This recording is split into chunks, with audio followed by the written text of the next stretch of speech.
Assalamualaikum warahmatullahi wabarakatuh. Waalaikumsalam. Alhamdulillahirabbil alamin wassalatu wassalamu ala sayyidina Muhammadin wa ala alihi wa sahbihi ajma'in. Ayyuhal musyahidun al-kiram, istami'u min fadlikum. Puji syukur kita panjatkan kehadirat Allah pencipta semesta alam. Selawat dan salam kepada junjungan kita Nabi besar Muhammad sallallahu alaihi wasallam beserta keluarga dan sahabat beliau sekalian. Pemirsa ACTV yang dirahmati Allah, kita bertemu kembali dalam program Ustaz Menjawab di ACTV hari Kamis yang mulia ini. Alhamdulillah di studio telah hadir narasumber kita Ustaz Dharma. Assalamualaikum. Ustaz Abu Abdurrahman juga ya. Ustaz Abu Abdurrahman. Waalaikumsalam warahmatullahi wabarakatuh. Alhamdulillah. Kita akan bicarakan tentang nasib umat Islam di Uighur, di Cina. Untuk ini kita perkenalkan dulu bahwa di Cina itu sangat banyak umat Islam dan jumlahnya sekarang ini lebih dari 100 juta orang. Jadi sangat banyak. Kalau suku Uighur dan suku Hun itu 100% mereka itu beragama Islam. Juga ada beberapa suku yang lain, kadang-kadang persennya itu berbeda-beda. Tapi setiap suku di Cina semua ada yang beragama Islam. Sehingga jumlah mereka itu sangat besar ya. 100 juta lebih itu luar biasa. Walaupun 100 juta umat Islam di Cina cuma baru 1% dari seluruh penduduk Cina. Karena Cina itu negara yang sangat banyak manusia. Penduduk Cina sekarang itu 1,7 miliar. Sangat banyak ya. Bangsa terbanyak di dunia ini adalah bangsa Cina. Namun sayang sekali bangsa Cina ini telah jatuh ke tangan komunis ya. Republik mereka itu republik komunis. Orang-orang komunis Cina itu adalah ateis, tidak percaya kepada adanya Allah pencipta semesta alam. Mereka juga tidak percaya kepada hal yang gaib. Tetapi dalam undang-undang negara Cina mereka juga mengakui 5 agama. Diakui oleh negara, ya. Agama Islam, ya, agama Konfusi, agama Tao, agama Hindu, Buddha diakui juga, mendapat pengakuan negara ERT itu. Meski realitanya lain. Realitanya mereka sedang mengalami menghambat perkembangan agama Islam. Pemirsa ACTV yang dirahmati Allah, agama Islam sudah masuk ke Cina itu zaman Khalifah ketiga Utsman bin Affan. Di waktu itu seorang sahabat dari Rasulullah itu pergi ke Cina. Beliau namanya sahabat yang membawa agama ke Cina adalah Ibnu Abi Waqqas. Ibnu bin Abi Waqqas pergi ke Cina menjumpai Raja Cina dan Raja Cina mengizinkan orang-orang Cina masuk Islam. Jadi sudah sangat awal. Kalau kita banding dengan Indonesia, Cina itu lebih duluan ke Cina. Islam itu lebih duluan ke Cina ketimbang Indonesia. Jadi bangsa Cina ini bangsa yang lebih awal menerima Islam. Maka jumlah umat Islam itu, kalau negeri-negeri mayoritas kafir dan minoritas Islam ditempati oleh India. India urutan pertama. Di India sekarang ada 120 juta umat Islam. Kan negara minoritas Islam, tapi 120 juta. Yang kedua langsung Cina. Cina itu negara kedua minoritas Islam tapi sangat besar jumlahnya, sampai 100 juta juga. Jadi walaupun mereka itu sampai angka-angka itu, tapi tidak lebih dari 1% dari jumlah penduduk Cina atau penduduk India tadi.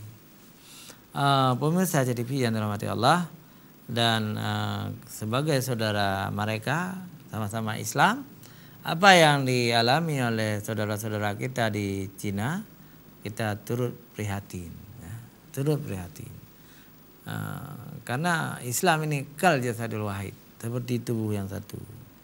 Kalau satu sisi bagian tubuh kita itu sakit, seluruh tubuh kita itu demam, merasa sakit. Ya.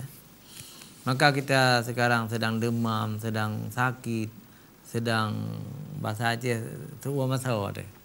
Ketika kita yang dengar saudara-saudara kita yang di Cina dibantai, dibasmi, dilarang, dirusak masjidnya oleh orang-orang komunis Cina.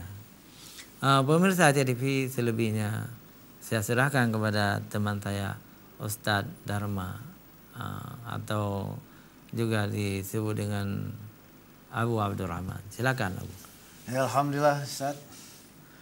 Assalamualaikum warahmatullahi wabarakatuh. Dan tadi Ustaz Hamir Hamzah sudah menceritakan banyak tentang Cina dari segi populasi penduduk, yang notabene mereka merupakan salah komunitas penduduk terbanyak di dunia. Walaupun banyak Islam di sana sampai 120 juta dikatakan sensus pada tahun 70-an itu. 2070. 2010. 2010 memang udah banyak emang. Ya. Tetapi mereka tetap di sana minoritas. Karena apa? Memang penduduk Cina memang penduduk terbanyak di dunia. Iya, begitu betul. juga seperti Ustaz Amir mengatakan tadi di India. Dari segi demografi, kemarin mereka bermukim ini kebanyakan memang di wilayah barat Cina. Karena ini berbatasan dengan apa seperti kan tadi sahabat datang, ya kan, karena dulu jalur itu hanya jalur laut. Nah, tentunya kota-kota berkembang, banyak perubahan-perubahan suatu daerah itu adalah yang dekat-dekat dengan laut. Nah, ini berseberangan dengan India, begitu seterusnya. Ustaz Amir, tetapi apapun ceritanya tentang Cina ini, kasus seperti ini adalah baru. Nah, baru lah artinya enggak dulu. Ini ketika tahun mulai ini 19 sekian, ketika pemerintah Cina mungkin sudah kiblat berpolitik ke komunis. Maka ada sekarang baru ini. Kita juga coba memikir terbalik dengan mengasumsi bahwa banyak juga penduduk Cina yang keluar. Nah, dari sebelumnya agama mereka itu adalah Konghucu dan banyak agama-agama lain itu. Nah, yang Islam yang minoritas ini mereka menetap di sana, tetapi yang orang Cina yang beragama di luar Islam ini juga banyak kita dapat seperti di Indonesia. Nah, memang terlalu naif zaman sekarang ini, masih ada suatu komunitas masyarakat bahkan pemerintahan, dalam hal ini pemerintahan Cina yang kata kita dengar ramai lewat medsos berita lain, pemerintah Cina mendiskriminasi Uighur, ya kan? Nah, ini terlalu naif sekarang. Memang dikatakan mereka begini begitu macam mereka melanggar peraturan ini, bahwa misalnya ada keluar pemerintah peraturan bahwa Cina dari dulu memang ketat itu tentang populasinya, KB harus melahirkan 2 anak, bahkan untuk etnis tertentu itu 1 anak. Ketika ada yang melanggar mereka, tapi ini hanya alasan saja. Memang sudah sepakat, sudah sejamak di mana-mana Muslim itu memang mereka mendapat ujian di muka bumi ini. Apa yang kita maksudkan? Kita mau berpikir ke depan, mungkin asbab penyiksaan orang-orang Muslim Uighur sekarang ini, yang mereka menderita, yang mereka tersiksa sekali, dan ini sudah terjadi di tempat-tempat lain juga sebelumnya. Ini mungkin jadi asbab ke depan. Semoga insya Allah kita berdoa semua supaya Cina juga Muslim semuanya. Amin, amin ya rabbal alamin. Ini bukannya asbab buat sebab saja, supaya kita umat Islam lain di luar, di sisi lain, di dunia lain Cina ini memahami bagaimana bersimpati, berempati kepada Cina. Apa sekarang usaha kita? Nah, kasus-kasus seperti ini terjadi sebelumnya. Bagaimana satu daerah, satu kelompok itu dulu mereka Islam itu disiksa, terakhir di situ di daerah Islam. Iya. Kan? Beginilah seterusnya. Dan dari segi orang-orangnya juga Allah Subhanahu wa taala memang mengutus kekasih-kekasihnya, mengirim kekasih-kekasihnya itu orang cintainya itu untuk jadi asbab hidayah. Iya. Nah, kita tahu semua nabi-nabi hampir semuanya dibunuh. Kekasih-kasih Allah semua dibunuh. Iya. Inilah jadi asbab hidayah. Nah, insya Allah kita berdoa seorang Uighur yang menderita ini mereka bisa lepas dari penderitaan Iya. mereka. Terus mereka bisa juga jadi asbab hidayah supaya Cina insya Allah dan gitu Muslim dunia ini bisa benar-benar taat kepada Allah dan mengikuti sunnah Rasulullah SAW. Nah, itu Ustadz sementara. Iya, bagus sekali, bagus sekali. Ya, yang perlu kita ketahui ya, orang Cina ini adalah bangsa yang pernah disebut dalam satu hadis ya. Walaupun hadis itu mungkin kurang sahih ya. Ya. Bagaimana hadis itu? Memang hadis itu bukan dibilang lemah, memang hadis bukan hadis itu sebenarnya. Bukan hadis ya. Hadis. Mungkin itsar sahabat apa? Tulubul ilma walau bisin. Tentulah ilmu walaupun ke negeri Cina gitu ya. Itu bukan hadis mungkin ya. Asar sahabat ya. Iya, mungkin. Tetapi yang jelas sangat populer. Sangat populer. Sangat populer. Kalaupun kita lihat budaya memang Cina lebih maju ketimbang kita Indonesia. Di zaman kerajaan di zaman Rasulullah saja barang-barang Cina itu sudah penuh sesak di Mekah. Ya. Katakanlah gerabah, guci, entah piring ya. Jadi sudah sesak di Mekah. Barang-barang Cina itu sudah ada di Mekah. Tapi barang Indonesia belum ada ke Mekah waktu itu. Jadi budaya Cina memang lebih tinggi dari budaya kita. Tapi sekarang Ustaz ya. Sampai sekarang budaya Cina itu lebih maju. Contoh yang kecil adalah rokok.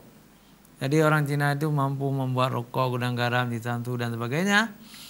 Tanpa rokok Cina orang Indonesia tidak bisa merokok.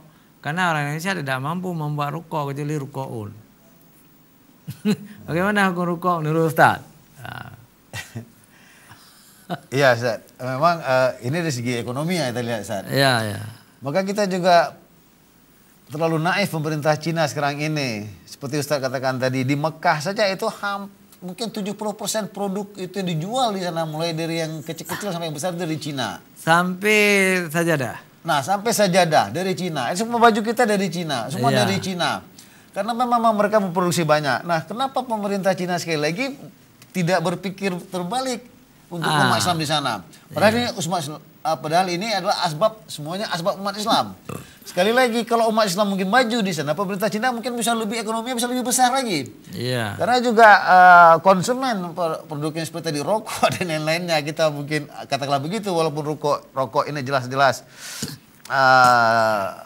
memang diharamkan, bisa katakan ya kan, diharamkan. MUI juga memang asbab kemudaratan lebih besar daripada kemanfaatannya. Tapi kita nggak bicara rokok di sekarang ini kan. Kita bicara ekonominya. Terlepas kita pun saya nggak sebut ekonomi rokok. Tapi maksudnya kita kan ada produk Cina yang adalah menjamu seluruh dunia. Bahkan di Mekah. Hari ini orang juta-jutaan ke Mekah. Dia itu haji mereka umrah. Mereka bawa pulang produk dari Cina di sini. Dan mereka tidak boleh berada barang-barang yang sama di depan rumah. Atau di ke minimarket. Nah, beginilah sebenarnya Cina. Dan Ustadz, saya ada pernah ada nih berita. Cina hari ini telah menanam 1 juta hektar batang kurma, Ustadz. Nah, di daratan Cina. Di daratan Cina. Setelah PBB menanam kurma sekitar 200.000 hektar di India untuk mengantisipasi logistik masa depan. Karena kita tahu logistik yang terbaik ini adalah kurma, Ustaz. Iya. Kenapa para sahabat bisa melalang ke seluruh dunia? Mereka bisa pergi ke seluruh dunia tanpa ada masalah dengan logistik mereka. Iya. Nah, mereka memang bawa kurma. Mereka bawa kurma bergoni-goni bahasa sekarang ini. Kurma bisa pakai sampai 2-3 tahun, bahkan 10 tahun. Kalau ditanam, kira-kira dengan kurma yang dibawa ini tanam lagi. Kurma yang dibawa ini masih bisa pakai dengan ketika kurma ditanam itu tumbuh lebih berbuah lagi, Ustaz. Luar biasa. Terus dia ini. Nah, hari ini kalau kita kurma hari ini bukan lagi ke Arab, Ustaz, ke Cina. nanti ya. Nantinya, wow subhanallah. Dan apapun Ustaz, mungkin kita bicarakan kepada kawan-kawan, ini mungkin jadi sesuatu lagi jadi asbab insya Allah Muslim berkembang di Cina. Dunia berkiblat kepada Muslim di Cina Ustaz. Baik Ustaz ya. Menarik sekali pemirsa Aja TV. Jangan kemana-mana, kita kembali setelah jeda iklan berikut.